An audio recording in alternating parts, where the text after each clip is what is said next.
Hello, and welcome back to the Ur-Quan Masters with me, Casey's Crag.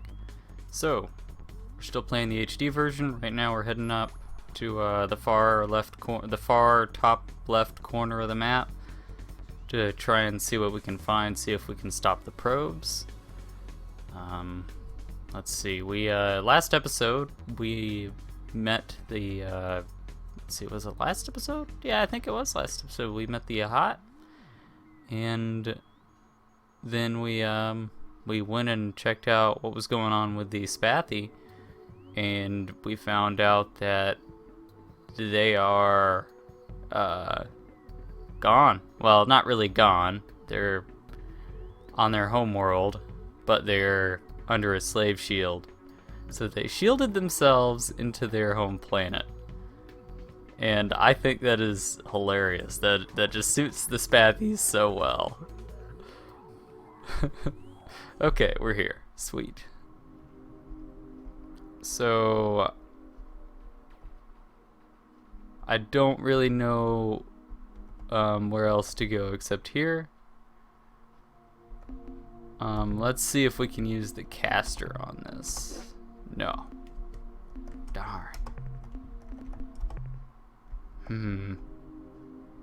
Dang. So what else do you do? Well, I've already been to all these planets. Let's use the caster in here. No? Doesn't do anything. So, I don't know if you know what a caster is, what it's supposed to be. Let's go up here. Maybe I went to the wrong star. Maybe this is the right one. I mean, they were both fairly close to the line, so I guess it could have been either one. No, that's Class A. That's not gonna happen. Sorry. If you expected me to go to that planet, you were wrong. Oh, and I also noticed during the trip over here, I forgot to load up my last crew pod. So I've got 150 crew, even though right now I can hold 50 more. So I sort of wasted some space. Oh well. I mean, I bought that crew pod and then didn't do anything with it. So just a little derp up on my end. It's not a big deal. I don't think we'll need them, but it would have been nice. Let's go ahead and get this. It is class 4 tectonics, but we'll do it anyway.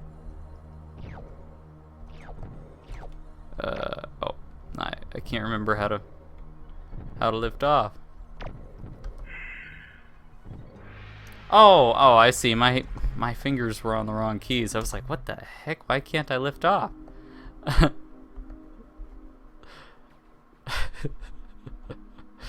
Oh man. Alright. Well, dang. So then sure. Yeah, let's do it. Oh crap. Alright. Okay, bees. Ow. Walked right over that. Oh no, I pressed the wrong button.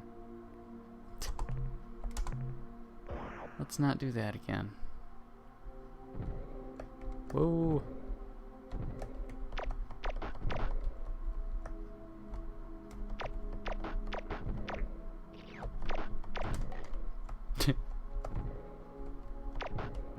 There we go.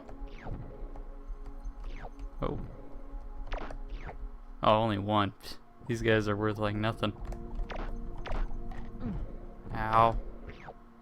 See, that's the protection I have from alien creatures. Whoop. Come on. Get the stupid mineral. Oh, it's a little worm dude. Let's not get hit by the earthquake. 4. It's way more than most of these things.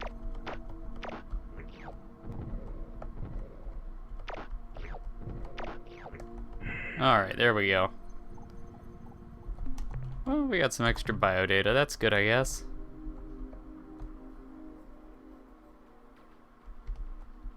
Alright, let's see. Maybe this is the home world of... Oh, okay. Of whoever did this. Whoever made the probes and sent them out. No, it's not. Oh, oh, yes. I remember these guys. They're worth a lot. Yes. Yes. Ow. Oh, well, I shot the biodata, or no, not the biodata. The minerals. Or was that a glitch? Did I hit the minerals and him? Huh. I didn't know you could do that. I didn't know you could hit two things at once. Yeah. Alright. See, they take up so much space getting all that biodata, but it's awesome. This biodata is going to be worth a lot. I think I'll be able to get another technology just from this. Ow. Stop hurting me. Oh. Alright, there we go. Let's go. I want to get him before I get hurt too much. Alright. Make a beeline for him.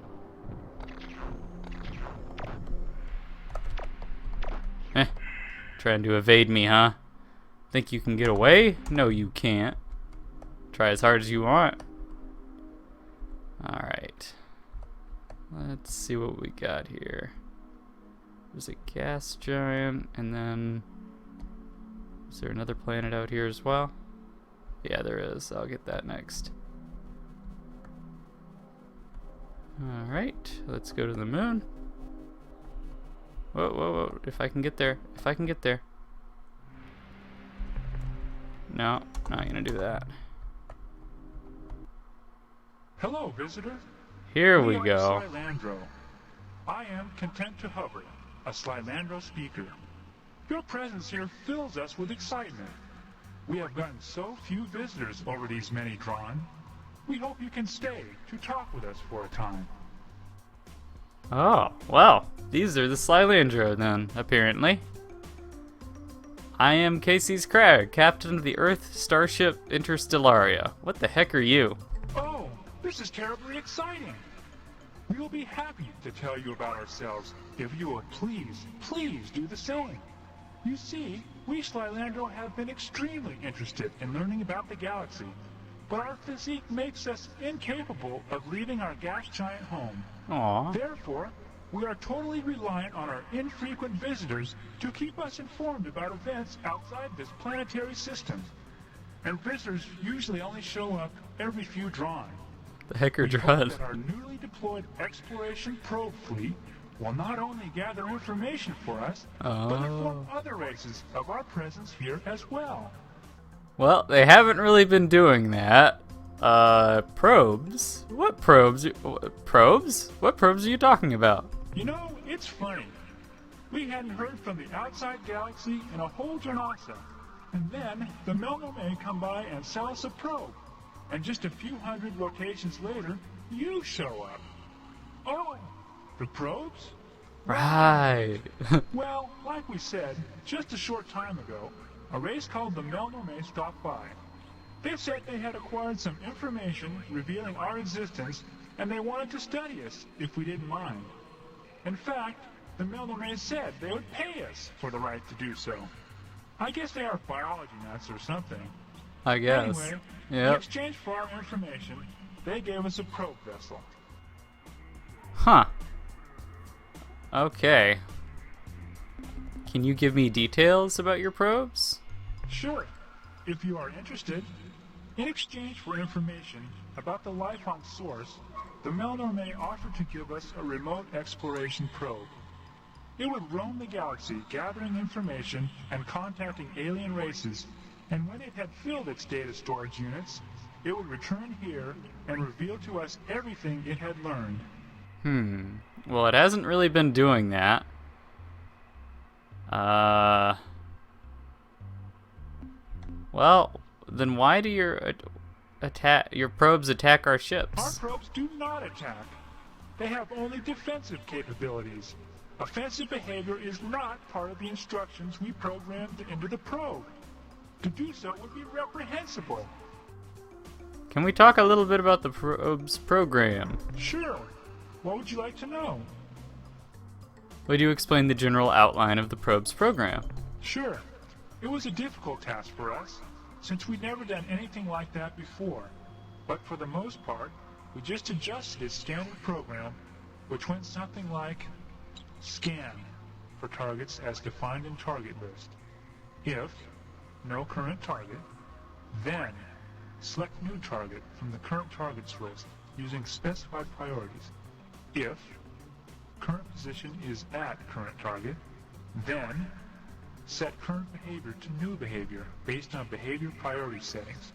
Perform current behavior. Okay, that's the basic program. I said it was simple, and here are the tables used by the program. Target list with associated target priority. Space vessel 5. Transmission source 4. Astronomical anomaly 3. Planet-bearing life signature 2. Raw replication materials 1.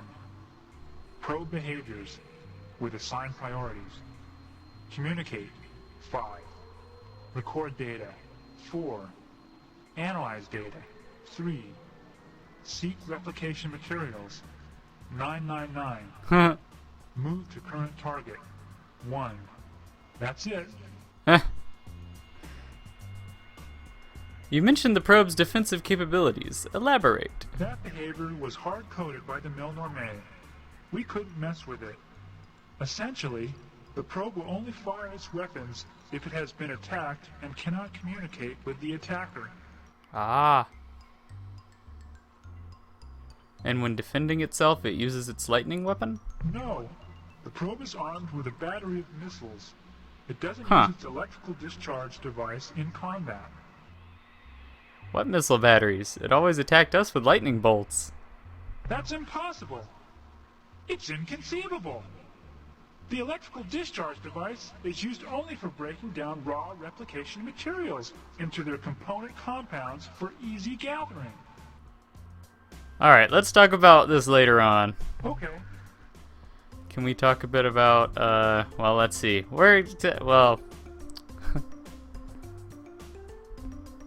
I'll ask a little bit more about this later. Right now, I want to talk about them because they're really cool. I love the Slylandro. Pardon me, but who exactly are you again? We are the Slylandro, a race of kind, curious, gas-bag people. Sounds interesting. Tell us more. Certainly, provided you share with us similar information. What would you like to know? Tell us about your home, this gas giant planet. Our planet, which we call Source, has no solid surface as yours likely does. Our world is the 500-kilometer band of atmosphere in which we can survive. Below this are the depths, a dark, hostile region, which grows increasingly darker and more hostile the farther one goes. Oh man. A typical feat of courage for Slylandro juveniles is to sink far enough into the depths so that the juvenile's gas bag is almost ruptured by the pressure. Ooh. The tissue scars left by the trip last many rotations and are thought to attract comely mates. Above our world is void. When we travel up too far into void, we grow giddy and behave inappropriately. Okay. Inappropriately.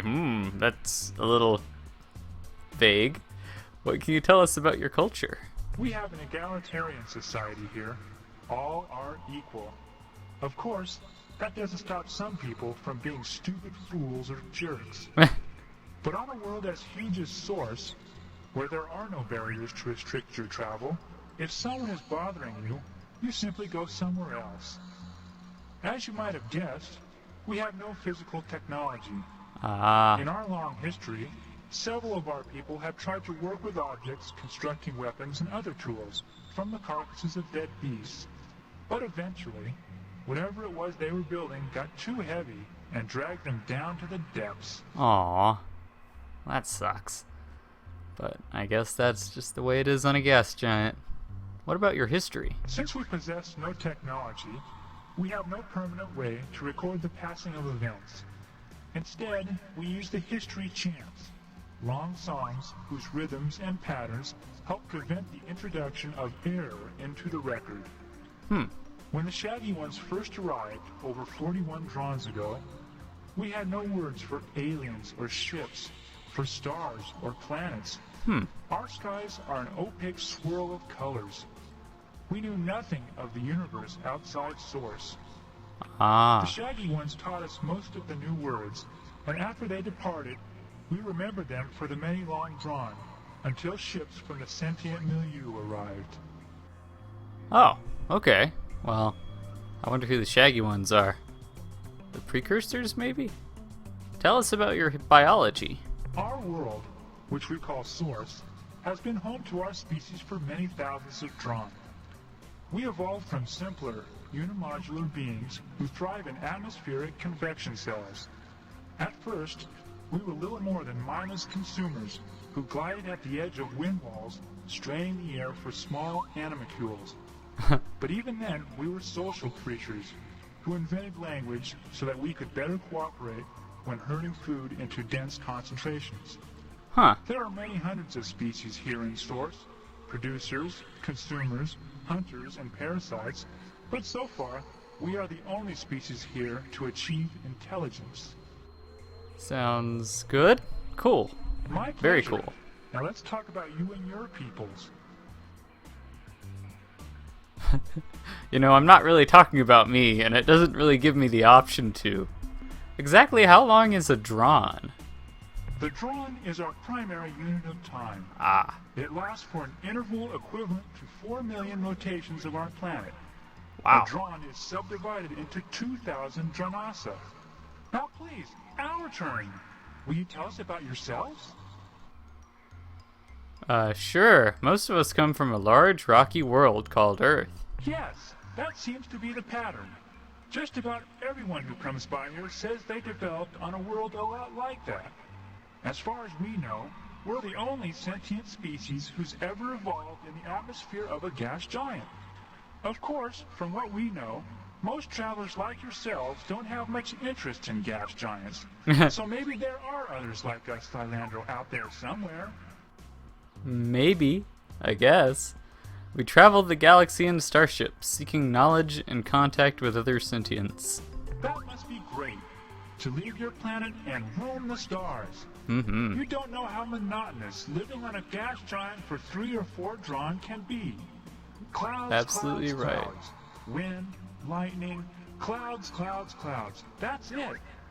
We know a lot about clouds. If you've got any cloud questions, ask us. We have over 800 different symbolic references just to describe them. Most of the time, when we aren't eating, we hover around and talk about what the clouds look like. Of course, the only things we know about are clouds, food, and other Slylandro. So generally, that's what we think the clouds look like. Oh, man. Oh. I love you, Slylandro gas bags. Our primary objective right now is to free ourselves from the evil Ur-Quan. The Ur-Quan? The long brownish guys from the milieu with all the eyes and arms? They used to come visit us regularly about 3 drons ago. Oh. They told us about all the interesting things they found from their scouting missions. They were really nice. Why do you fight with them? I think you're confused. Those aren't the Ur-Quan we're talking about. Ours are green. They aren't brown. But the Ur-Quan were such good guys. They had lots of interesting things to tell us about, and they never got impatient with our questions. Huh. Well, I guess a lot can happen to a species in 3 drawn. like turning green and evil. Well, I guess. Oh, sorry for my dogs. We are particularly interested in studying unusual planets and life forms. Oh, then you should go check out a planet orbiting a blue star not too far from here. I think there is another blue star right next to it. Oh. We can't describe exactly where it is, but the people who told us about it, the Ur-Quan I think, said that it was one of the rarest worlds in space. Ooh. And that as far as they knew, there were only 10 of these planets in this part of the galaxy. Oh, that sounds good. Alright, blue star next to blue star. I'm writing this down. New blue star. Yeah. Alright. Okay, but please, can we talk about you some more later? Sure. What if those glowy fits inside of you? Oh my! I forgot. You creatures see in the visual range and can see our, well, we can't see them.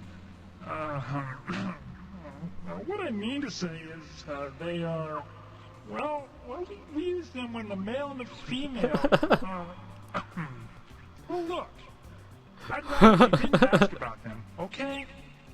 Especially not in front of Soul and Plummet. She's shy.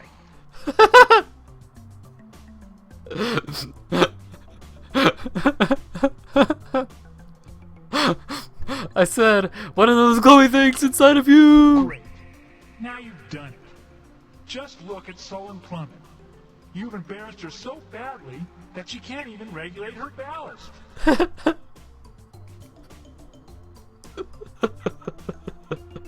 Oh, I love you guys. Look, I'm sorry I asked about your glowy bits. That's okay. Actually, your explicit questions have put Soul and Plummet in an unusual and intriguing mood. I will explore this change more fully when this conversation is over. Gas bags getting it on. Alright. Tell me about the other races who have visited you over the years. Years? Oh, you mean drawn. Well, Yeah, sure. let's see. There was the Melnorme just a few rotations back. Then we go all the way back over 3 drawn ago to the Ur-Quan and the other milieu guys. The Yuli and the Draw, I think. The milieu. What is the milieu? Who are the Yuli and the Drawl? Let me remember. That was a long, long time ago.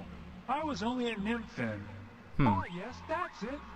The sentient milieu was a cooperative association of sentient alien species.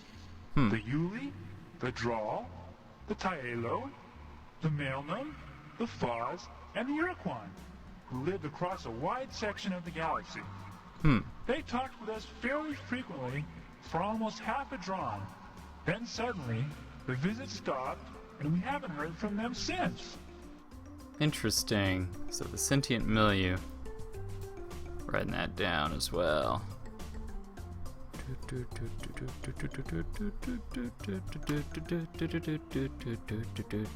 Yes, there was another race, a highly sophisticated species of shaggy giants who made repeated trips to our world over a period of several drawn. Huh. They even installed a broadcasting satellite in orbit around our world, which let us talk with them whenever we wanted. They were called I'm sorry, I can't remember their names. It was a long, long time ago. Well, you'd think you'd remember if it was so important, no? I don't know. Yow! That sounds like the precursors. What else can you tell us about this race? I wish I knew more of the information you seek, Traveler. But we last saw the shaggy ones just over 39 drawn ago. Wow. And very little from that era has remained intact in our history chants. Yeah. Hold on a minute. Let me consult with associates Joyce Lifting and Solid Plummet. Joyce Lifting, who has a better memory than I, recalls that the shaggy ones were described as being worried. They were always hurrying from place to place, seeking knowledge as though they were in a desperate search for some important secret, some answer to a question that they never shared with us. Solon Plummet remembers that the last time the Shaggy Ones visited our world, they came aboard a great circular starship, one even larger than your own. Oh, They pretty had big then. discovered their answer, and were leaving to go somewhere, and they didn't tell us exactly where somewhere was. Huh. This is extremely important to us. Don't you know any more? No, I have told you. One moment. Joyce Lifting transmits. Joyce Lifting has remembered something else, though it does not relate to the Shaggy One's question, answer, or departure destination. What my associate communicates is the description of a set of 10 worlds, unlike all others.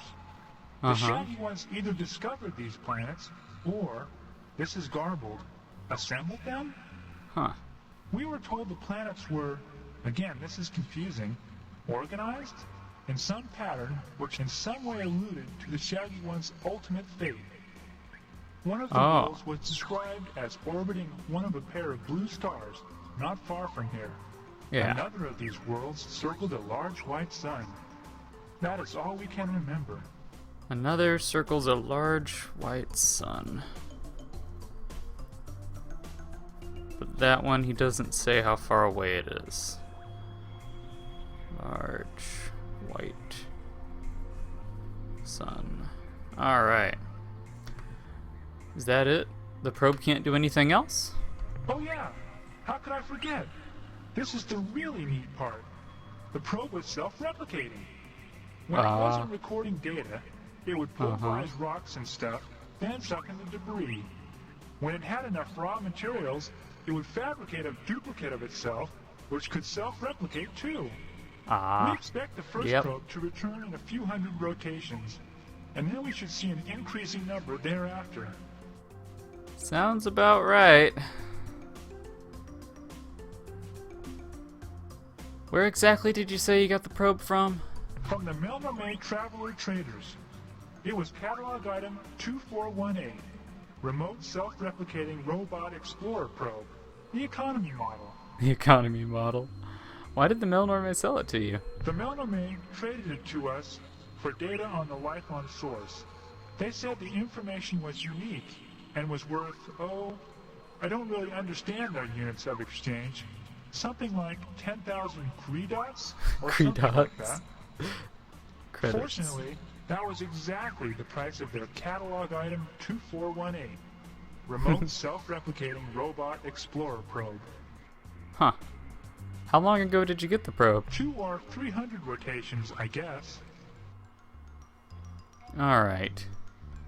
What was the probe's program? It was sent on a 500 rotation mission to seek out new life and new civilizations, to boldly go where no catalog item 2418, remote self-replicating robot explorer probe, had gone before. Oh man. Can you explain the probe's replication ability? Well, we're not hardware people, so we only know the theory. What happens is that while the probe is exploring space, whenever it's not doing something more important, it hunts for asteroids and similar space junk, zaps it into its component parts, absorbs the debris, and when it has enough raw materials stored inside, it manufactures a perfect replica of itself. So even though we only bought one probe, by now there should be hundreds of probes, maybe even thousands. Very cool. Except not for us. Can we talk a little bit more about the probe's program? What would you like to know? Would you tell me about the replication behavior? I'd be glad to. You see, the probe has the capability to seek out raw materials, process the raw materials into component compounds, collect the compounds, and then, when it has a sufficient supply, it can build a duplicate of itself. We decided that since we had only one probe, we should change the replication priority and crank it up so that there would be more probes sooner. Okay.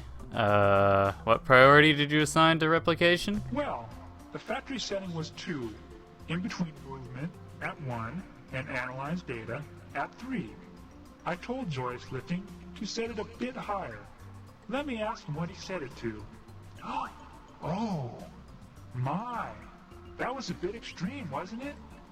Joyce Lifting told me he changed it to 999, the highest setting on the dial. What is the effect of the priority settings on behavior? I'm pretty sure the way it works is that every time a behavior is completed or interrupted, the program selects a new behavior based on the defined behavior target priorities and what kind of target is currently selected. I think a really high priority would cause a probe to focus its attention on that behavior. Your probe does destroy ships, and I can prove it. No, it cannot. It is not programmed for hostile behavior. What is your reasoning? Think about a probe's replication behavior. Think about what a probe does when it meets a ship. Spaceships are the probe's highest priority because we want more than anything to make friendly contact with alien races. Uh-huh. Now think about a probe's replication behavior. The probe seeks raw materials and processes them in preparation for replication. Think about the effect of changing the replication behavior's priority. The answer is simple. It would spend more of its time seeking raw materials for its replication process. So what? Now, what will it do to a ship, given that its replication priority is set to maximum? I don't see what you are getting at, but I'll play along with you. Like I said, alien ships are the top priority target. Once a probe scanned a ship, it would instantly move toward it. Then, when it got to the ship, it would initiate communication automatically. When communications were terminated, a new behavior would be selected, and a new behavior would be selected. And since the replication setting was set to maximum, the probe wouldn't get time to pick a new target. It would use the current target, the ship, for raw replication materials. It would process the ship, break it into component compounds with electrical discharges. Oh no! What have we done? Traveler, you must tell us what we can do! How can we stop the probes from destroying all life in the galaxy?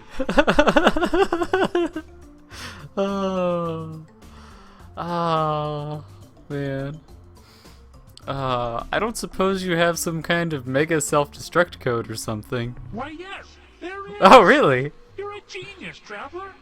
Why didn't we remember that? I have no idea. Oh, there's a problem, though. How are we going to transmit the code? Well, while we ponder that problem, at least we can give you the code sequence. That way, if you run into a probe, you can destroy it without getting shot at. Oh, well, I guess that's all I can say. Well, I got a self-destruct code, I guess. Goodbye, Slylandro gas bags. Goodbye, human fluid sack. Oh, the farewell is great. Okay, wow. So we basically got an entire episode dedicated to the Slylandro now. Wow. That's pretty long. But I guess that's okay because they are pretty interesting. They're a lot of fun. I love the Slylandro. And I'm not gonna... Oh wait, actually I will. Okay, let's try it. Alright. These exotics are worth a lot. And I'll end the episode after I finish this up. Ooh. Yes. Excellent. Alright, well, it's been a lot of fun, guys. Next time we will investigate that rare world that they mentioned in our conversation with them. Until then, I'll see you later. Have a good one. Bye.